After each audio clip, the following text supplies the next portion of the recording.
Hello everybody, welcome back. I'm here. Blair's here. Hi! They can't see my pink because it's not sunny. No, it's not sunny at all. It's horrible and grey and wintry outside. But it's not wintry yet in our book, which is The Night of the Lonesome October. Morning Runaway. Runaway said morning? Yep. It's because I have the bad habit of saying bonjour, even though that means good morning. I didn't realize it was limited to them. Sorry, you go. October 29. Sorry, friends, I missed my meds last night, and I'm in a huge brain fog, so I'm doing my best here. October 29. Following lunch at Jill's place, to which Bubo was also invited, having finally acknowledged Greymalk to be a cat of a different category, I took a walk back to the ruin of the good doctor's place. The meal had had an almost elegiac quality to it, Jack having asked outright whether she'd consider switching, Jill having admitted to a conflict in her sympathies now, but being determined to play the game through as she'd started. It felt odd to be dining with the enemy and to care that much about them. So I took a walk afterwards, more for something to do while being alone than for any pressing purpose. I took my time in going. The charred ruin still smelled strongly, and though I circled it many times, I could see no bones or other signs of dead humans within. I wandered over to the barn then, wondering whether the experiment man might have returned to it to hide. The door was opened sufficiently for me to enter, and I did. While his disconcerting odor was present, it did not seem a recent thing, as smells went. Still, I saw it in each stall, even stirring through the hay. I checked in every corner, cubby, and bin. I even mounted the ladder to the loft and looked about there. Then I noticed a peculiar shape to the rear, that of a bat hanging from a beam. While all bats look pretty much alike to me, especially when you turn them upside down, it reminded me a lot of Needle. I approached and said loudly, "Hey, Needle, what the hell are you doing here?" It stirred slightly, but did not seem inclined to wake up. So I reached out and prodded it with my paw. "Come on, Needle, I need to talk to you," I said. It unfurled its wings and stared at me. It yawned then. "Snuff, what are you doing here?" it said, checking out the aftermath of the fire. "What about you?" "Same thing, but daylight caught me and I decided to sleep here."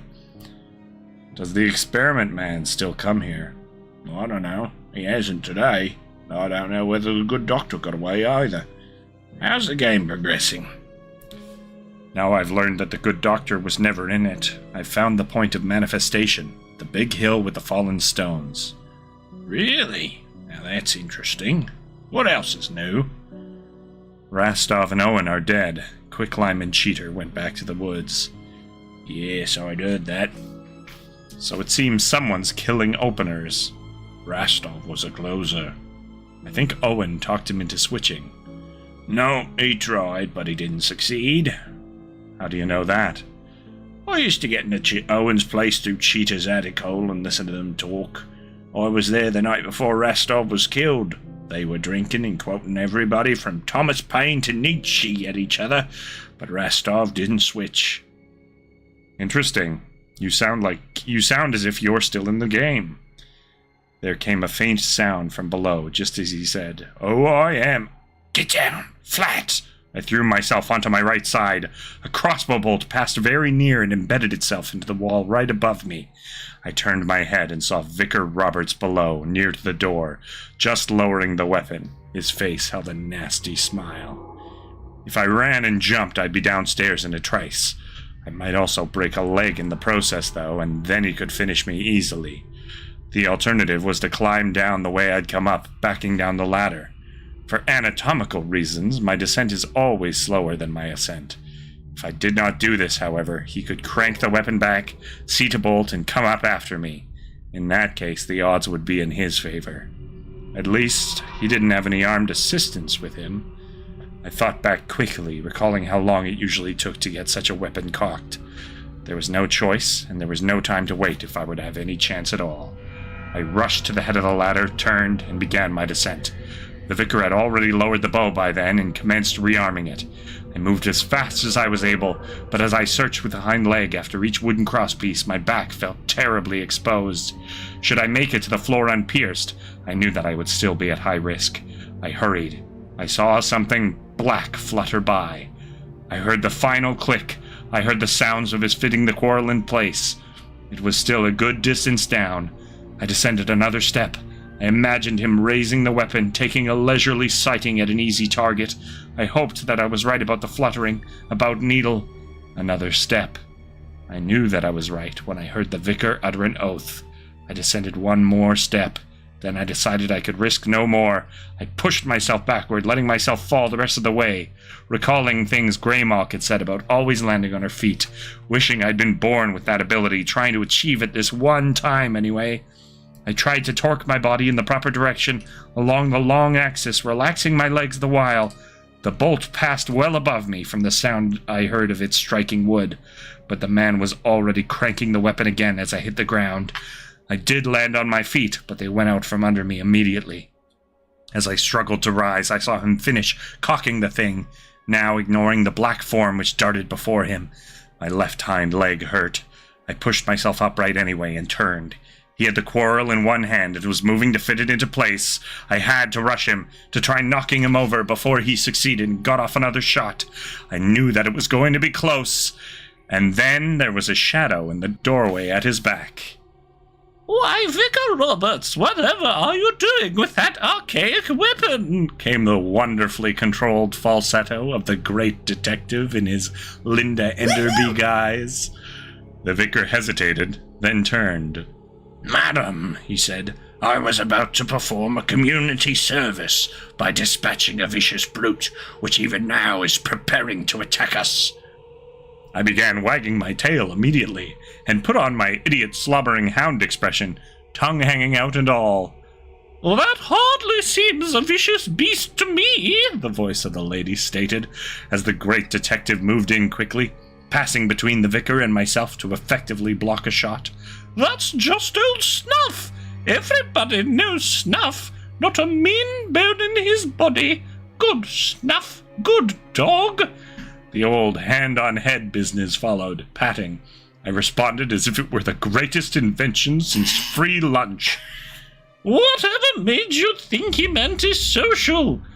"Madam, that was the creature that almost tore my ear off." "I am certain you must be mistaken, sir. I cannot conceive of this animal as behaving aggressively, except possibly in self-defense." The vicar's face was quite red, and his shoulders looked very tense. For a moment, I thought he might actually try angling a shot at me anyhow.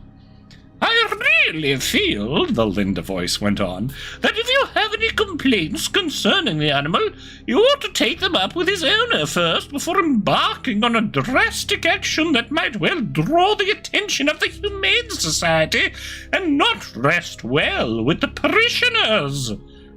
"That man is a godless jackanapes," he began, but then his shoulders slumped. "Perhaps, however, I acted hastily. As you say, the parishioners might view it askance, not knowing the full measure of my complaints. Yes, very well." He lowered the weapon and released its tension. "This will be settled," he said then, "in another day or two. But for now I accept your counsel and will do nothing rash." He put away the quarrel in a case slung over his shoulder, slinging the weapon also moments later. "And so, madam, I thank you again for those cookies you brought by, which I found quite tasty, and I bid you a good day." "I trust your daughter enjoyed them as well." "Indeed she did. We both thank you." He turned then, and passed out through the door. The great detective immediately followed him to it, and peered out, doubtless to make certain that he was indeed departing. Before I could take the same route to the same end, however, he caught hold of the door and slid it the rest of the way shut. Turning, he studied me. "Snuff," he said. The falsetto vanished. "You are fortunate that I have a good pair of binoculars and have been inclined to use them of late. You are a very unusual creature," he continued. I first encountered you in Soho when assisting some friends at the Yard in their investigation of a very unusual series of killings. Subsequently, I have found you to be present in numerous situations both bizarre and intriguing. Your presence seems to have become almost a common denominator to all of the recent peculiar occurrences in this area. It long ago passed the point where I could safely deem it a matter of coincidence. I sat down and scratched my left ear with my hind leg. "That's not going to work with me, Snuff," he said. "I know that you are not just a dumb dog, a subhuman intelligence. I have learned a great deal concerning the affairs of this month, this place, the people engaged in the enterprise which I believe you refer to as the game." I paused in my scratching to study his face. "I interviewed both the inebriated Russian and the equally distracted Welshman on their ways home from the pub one night in my guise as a jovial traveller in commercial sales. I've spoken with the gypsies, with your neighbours, with all of the principals involved in this matter of purported metaphysical conflict. Yes, I know it to be that. I have observed many things which permitted me to deduce the outlines of a dark picture." I yawned in the rude way dogs sometimes do. He smiled. "No good, Snuff," he said. "You can dispense with the mannerisms. I'm certain that you understand every word I'm saying. You must be curious as to the extent of my knowledge of the ceremony to be conducted here on All Hallows Eve, and my intentions concerning it." He paused, and we studied each other. He wasn't giving anything away, even at the olfactory level. "So I think it's time for a sign of good faith," he finally said. "Apart from the fact that I may just have rescued you from mortal distress, there are more things that I wish to say and some that I need to know, and I believe these would benefit you as well as myself. If you would be so good as to acknowledge my words, I will proceed." I looked away. I had anticipated this as soon as he had begun addressing me in a rational fashion. I still had not decided what my response should be when he finally got around to asking for what had to be a token of faith. And that is what it came down to. Faith in the man's professional integrity, though I was certain he would not approve of the goings-on here, and I had no idea where his significant loyalty lay, to law or to justice, nor whether he really understood what was at stake. Still, I did want to know what he had learned and what he had intended, and I knew there would be no way for him later to prove his assumptions concerning myself, even if I did give him the acknowledgement he wanted. So I looked back at him, met his eyes for several long seconds, then nodded once. "Very good," he responded. "To continue, a great number of crimes have apparently been committed by nearly everyone involved in this game, as you call it. Many of them would be virtually impossible to demonstrate in court, but I have neither client who requires that I find a way of doing so, nor inclination to pursue such matters for my own amusement. Technically, I am here only as a friend of the Yard, for purposes of investigating the likely murder of a police officer, and this matter will be dealt with in due time. Since my arrival in this place, however, I have been more and more impressed by the unusual goings-on, until at length, largely because of Mr. Talbot's strange condition, and that of the one known as the Count, I have become convinced that there is something truly unnatural involved. While I dislike such a conclusion, recent personal experiences have also led me to accept its validity.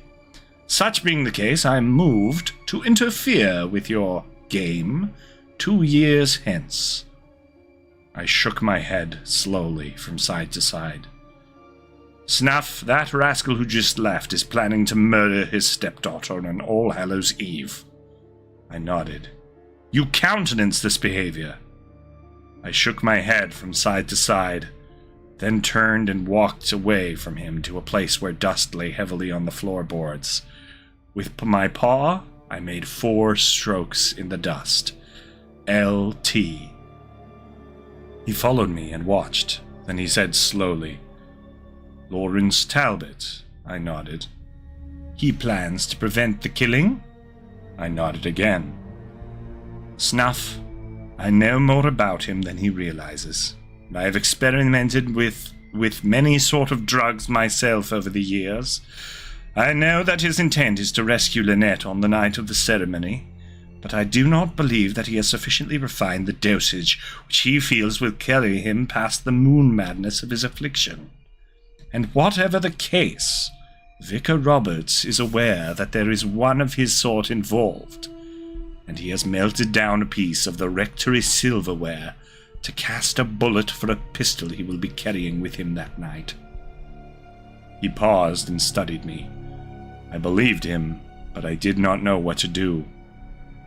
"The only part I can see for myself in this entire affair would be to effect the girl's rescue should Mr. Talbot fail.